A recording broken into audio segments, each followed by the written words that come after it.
Bismillah, Assalamualaikum warahmatullahi wabarakatuh. Bertemu lagi dengan channel Mas Sigit dalam pembelajaran sejarah Indonesia di kelas 11 IPA dan IPS. Hari ini kita akan membahas tentang makna dari Sumpah Pemuda. Jadi yang dimaksud dengan kebangkitan nasional adalah masa di mana bangkitnya rasa dan semangat persatuan, kesatuan, dan nasionalisme serta kesadaran untuk memperjuangkan negaranya. Kenyataan pahit akibat penjajahan melecut para pemuda Indonesia untuk mengikuti perubahan zaman dan meningkatkan taraf kehidupan melalui pendidikan. Dalam hal ini, pendidikan Barat telah memberikan peluang kepada bangsa atau pemuda Indonesia untuk belajar ke negeri Belanda, dan sepulang menuntut ilmu dari negeri penjajah, maka lahirlah benih-benih nasionalisme.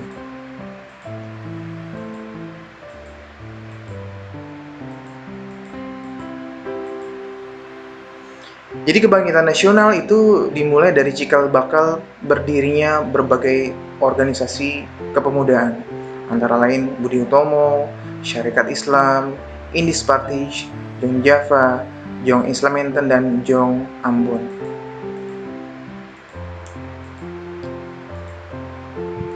Kebangkitan dan pertumbuhan nasionalisme Indonesia. Menurut Emerson, yang dimaksud dengan bangsa atau nation adalah sekelompok manusia yang merasa bahwa mereka terpaut satu sama lain, dalam arti karena mereka memiliki warisan sejarah bersama yang mendalam atau karena memiliki tujuan yang sama.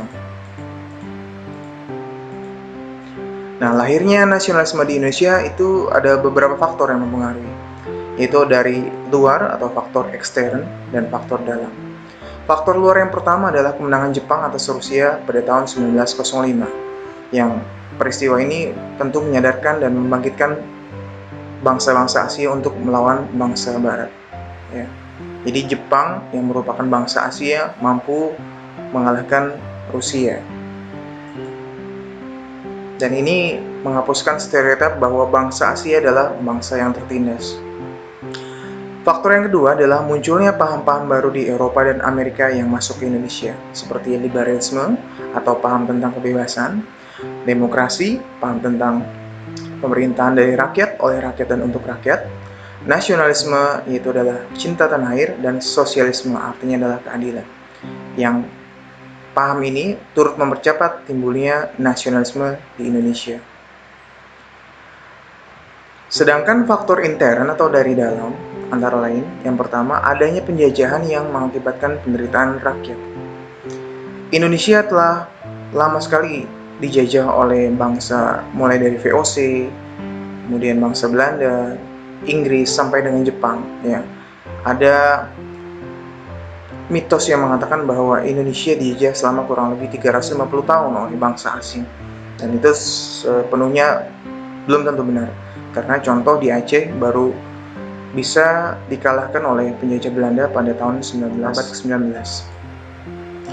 Adanya kenangan akan kejayaan masa lalu.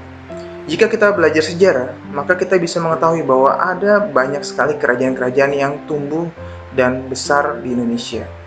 Contoh, di Sumatera ada Sriwijaya, Samudra Pasai, kemudian di Jawa ada Mataram, Majapahit, Singosari, dan lain sebagainya. Dan tentunya kenangan akan kejayaan masa lalu turut mempercepat faktor lahirnya nasionalisme di Indonesia. Dan yang paling penting dalam lahirnya nasionalisme di Indonesia adalah munculnya kaum intelektual yang pada saat itu memang lahir akibat dari politik etis. Kaum intelektual ini nanti pada akhirnya akan memimpin terjadinya pergerakan nasional di Indonesia. Kita akan coba sedikit membahas tentang perbedaan perjuangan kemerdekaan Indonesia sebelum dan setelah 1908. Silakan disimak sebelum 19 dan setelah 1908. Sebelum 1908, perjuangan itu lebih bersifat kedaerahan. Contoh, ada perjuangan Pattimura di Maluku, kemudian ada Sultan Hasanuddin di Makassar, ada Sultan Agung di Jawa, ada Cut Nyak-Dien di Aceh, dan lain sebagainya. Jadi semua perjuangan itu masih bersifat kedaerahan. Namun setelah 1908, perjuangan itu lebih bersifat nasional. Artinya mencakup skup yang lebih luas. Ya, tujuannya adalah kemerdekaan Indonesia. Kemudian, kedua, sebelum tahun 1908, perjuangan itu cenderung menggunakan fisik atau dengan cara peperangan. Sedangkan setelah 1908, perjuangan dilakukan dengan cara membuat atau membentuk organisasi. Dan yang ketiga, perjuangan sebelum tahun 1908 itu sangat tergantung pada sosok pemimpin. Jadi contoh, apabila suatu pemimpin perjuangan itu ditangkap atau ditawan oleh penjajah, maka berakhirlah perjuangan tersebut. Ya, silakan disimak contoh Patimura, Sultan Hasanuddin, sampai dengan Pangeran Diponegoro di Jawa. Itu ketika pimpinannya ditahan oleh penjajah, maka reduplah perjuangannya. Tapi setelah 1908, perjuangan tidak lagi tergantung pada sosok pemimpin. Ya, contohnya ketika Soekarno atau Bung Hatta ditawan oleh Belanda, maka perjuangan tidak redup sampai situ, tapi masih tetap berjalan karena ada sistem organisasi.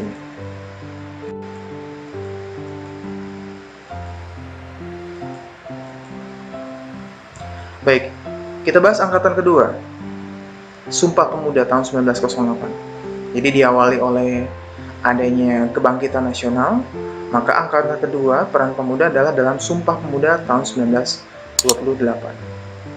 Semangat kebangsaan Indonesia mulai mengkristal dan mencapai tahapan yang baru sejak dicetuskannya Sumpah Pemuda dalam Kongres Pemuda kedua pada tanggal 27 sampai dengan 28 Oktober 1928. Sejak saat itu, para pemuda Indonesia bersepakat untuk berikrar tentang satu bangsa, satu bahasa, dan satu tanah air Indonesia. Baik, jadi Kongres Pemuda 1 terjadi pada 30 April sampai dengan 2 Mei 1926 di Jakarta. Kongres ini dihadiri oleh tokoh-tokoh organisasi pemuda dari Jong Java, Jong Sumatera Nenbon, Jong Ambon, Jong Bataks, dan pemuda kaum Betawi. Hasilnya adalah melahirkan kesadaran pemuda untuk membentuk badan yang membina organisasi pemuda yang bersifat nasional dan memajukan paham persatuan dan kebangsaan. Jadi ini adalah tokoh-tokoh Sumpah Pemuda pada waktu itu. Yang pertama ada Sugondo, kemudian ada Muhammad Yamin, ada Sunario, Sastrowardoyo, ada W.R. Supratman, ada Amir Syarifuddin, sampai dengan Si Kong Leong. Dilanjutkan dengan Kongres Pemuda kedua yang terjadi pada 27 sampai dengan 28 Oktober 1928 di Jakarta. Kongres Pemuda ini melahirkan Sumpah Pemuda yang isinya adalah: pertama, kami putra dan putri Indonesia mengaku bertumpah darah yang satu, tanah Indonesia. Kedua, kami putra dan putri Indonesia mengaku berbangsa yang satu, bangsa Indonesia. Ketiga, kami putra dan putri Indonesia menjunjung bahasa persatuan, bahasa Indonesia. Dan dalam Kongres Pemuda kedua ini, lagu Kebangsaan Indonesia Raya yang diciptakan oleh W.R. Supratman ditetapkan sebagai lagu kebangsaan. Nah, sekilas tentang W.R. Supratman atau W.G. Rudolf Supratman. Beliau lahir pada tanggal 19 Maret 1903 di Purworejo, Jawa Tengah. 3 bulan setelah lahir, orang tuanya membawanya ke Jatinegara, sehingga banyak sekali tulisan yang mengatakan bahwa beliau dilahirkan di Jatinegara, Jakarta. Nah, pada tahun 1928, beliau menciptakan lagu Indonesia Raya. Dan lagu Indonesia Raya ini pertama kali dinyanyikan pada saat penutupan Kongres Pemuda kedua.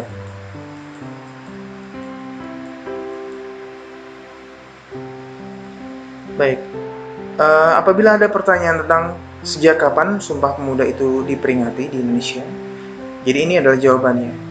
Sumpah Pemuda pertama kali diperingati pada tahun 1957 melalui sebuah upacara resmi di Istana Merdeka. Hal ini dilatar belakangi oleh banyaknya konflik di elit pemerintahan dan maraknya gerakan disintegrasi di Indonesia pada periode 1950-an seperti PKI Madiun, DITII, APRA, dan RMS. Kemudian Presiden Soekarno meneladani peristiwa Sumpah Pemuda pada tanggal 28 Oktober 1928 sebagai simbol persatuan bangsa untuk menghindari perpecahan. dan disintegrasi bangsa dan sebagai upaya untuk rekonsiliasi nasional. Bahkan dalam pidato amanat Presiden Soekarno, seperti yang dikutip dari Harian Merdeka tahun 1957, karya Kate Fulcher mengatakan, siapa yang menghidupkan kedaerahan dan federalisme, maka ia tidak setia kepada proklamasi kemerdekaan Indonesia. 1000 kali ia mengatakan bahwa ia setia kepada proklamasi kemerdekaan, tapi apabila sebaliknya menghidup-hidupkan kedaerahan dan kesukuan, maka berartilah bahwa ia tidak setia pada proklamasi kemerdekaan Indonesia. Soekarno dalam peringatan Sumpah Pemuda di Istana Negara tahun 1957.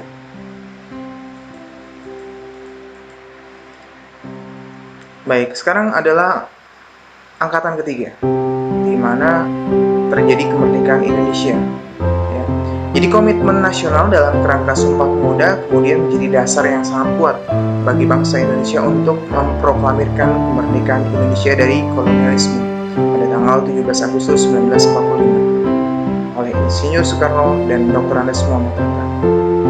Sejak itulah bangsa Indonesia berdiri kokoh sebagai sebuah bangsa atau sebagai sebuah negara bangsa yang berdaulat dan tidak diintervensi oleh pihak asing manapun.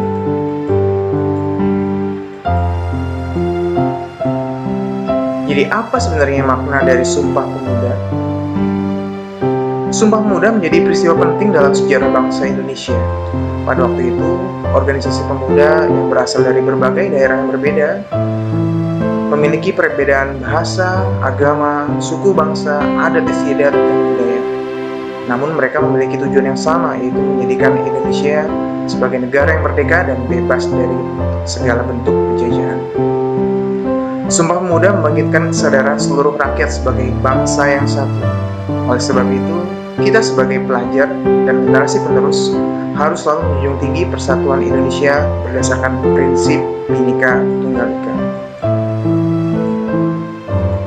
Founding Father bangsa Indonesia sangat menyadari bahwa bangsa Indonesia ini terbentuk karena didasarkan pada persamaan nasib, persamaan sejarah, dan persamaan perjuangan, sama-sama pernah ditindas oleh bangsa asing. Artinya nasib, sejarah, dan perjuangan bangsa Indonesia dari Sabang sampai Merauke inilah yang menjadi pendorong terbentuknya kesatuan Negara Kesatuan Republik Indonesia. Jadi bukan atas dasar kesamaan etnis atau suku bangsa atau bahkan agama dan golongan yang melahirkan Indonesia. Dalam konteks inilah semangat kebangsaan yang menghargai perbedaan, kemajemukan, pluralisme, dan keanekaragaman harus dijunjung tinggi dan ditanamkan secara simultan kepada anak cucu generasi penerus bangsa.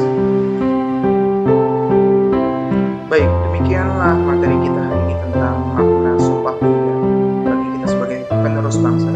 Semoga kita bisa mengayomi segala keteladanan dari para founding father kita dan bisa mengisi kemerdekaan dengan kegiatan-kegiatan yang positif. Apabila masih ada pertanyaan, silakan tuliskan di kolom komentar. Jangan lupa untuk like, share, dan subscribe. Sampai berjumpa di pertemuan selanjutnya. Wassalamualaikum warahmatullahi wabarakatuh.